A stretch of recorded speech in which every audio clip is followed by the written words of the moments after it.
Hi friend, Marian here. Let's study God's Word. Didakin natin today is believe in and trust.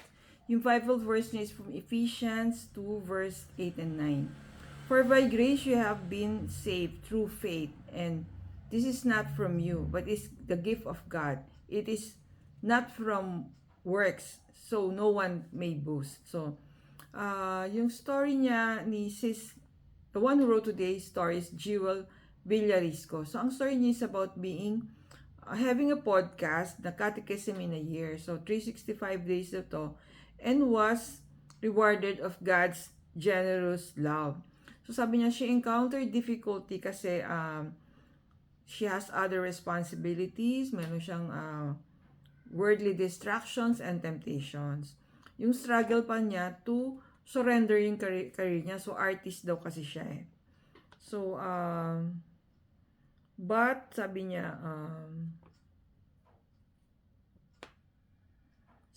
yung faith daw is not just believing, but entrusting.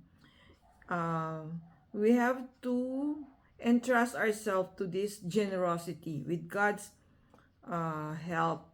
So, sabi niya, she was able to meet yung kanyang monthly target income because for entrusting the Lord and at the same time, doing yung Catechism in a Year podcast niya.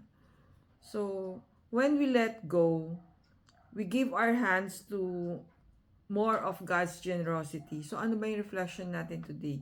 It's not enough to just believe, but we need to entrust.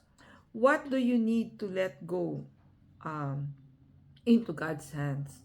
Prayer natin is, Dear Jesus, I trust that when I let go, I will experience more of you and your love.